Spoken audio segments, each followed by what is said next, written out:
Justin Namfuka omutoza w'Elunguja Zone 8 mu Gombola y'e Lubaga amaziga katagamugwe mu Kiwanga oluvannyuma lw'ennyumba ya kitaabwe Gaston Kalule omugenzi mw'abadde abeera n'abaana be okusuulibwa.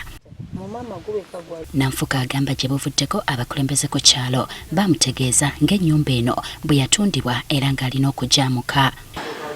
Era si bwe yansuulira ekibaluwa ekingoba mu nnyumba nga bampadde ennaku 7 nfuluma ennyumba nenziruka nengende wa RCC. Yabadde yakekubira enduulu ewamyoka RCC mu Lubaga Henry Kitambula ng'ensonga bakyazoogerako agenza okudda ng'ennyumba emenyeddwa.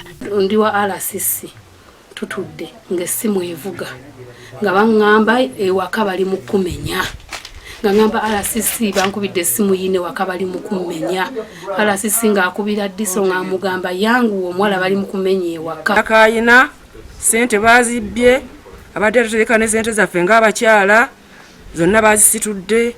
Kyazuuliddwa nga Teddy Nayiga namwandu wa Gasta Kalule maama w'abaana bano bwe yatunda ekifo kino.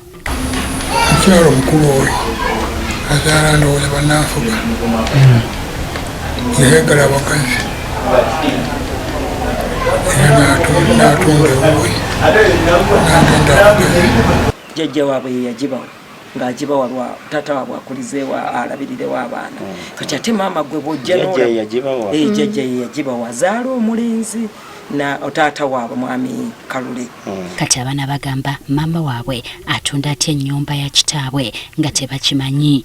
Tugamba mama batugambye bakozesa twaka watunzeewo kyenzo ngamba omugenda ngabo zigenda zibazinza kati ng'atundawo ntaasi sinatundako waka kiki olwajja inaavaamu agenda baba n'asigalawo oyo. Poliisi za wano zonna ezikwatibwa ku nsonga ziveeyo zinoonye obujulizi obumala abakoze kino babeere nga nabo bakwatibwako n'omukono ogw'ekyuma.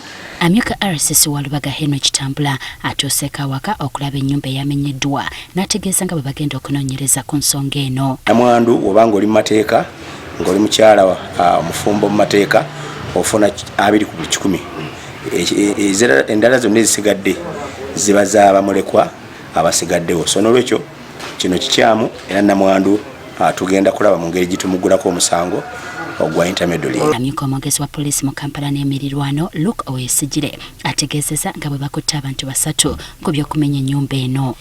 Era nga tubaguddeko omusango gw'okwonoona ebintu ebitali byabwe kye tuyita malicious damage. So kunoonyereza okukyagenda mu maaso. Namfuka ne banne bakyasobeddwa eky'okuzzaako oluvannyuma lw'ennyumba okumenyebwa ate ye maama agambibwa okutunda ennyumba eno kati aliira ku nsiko.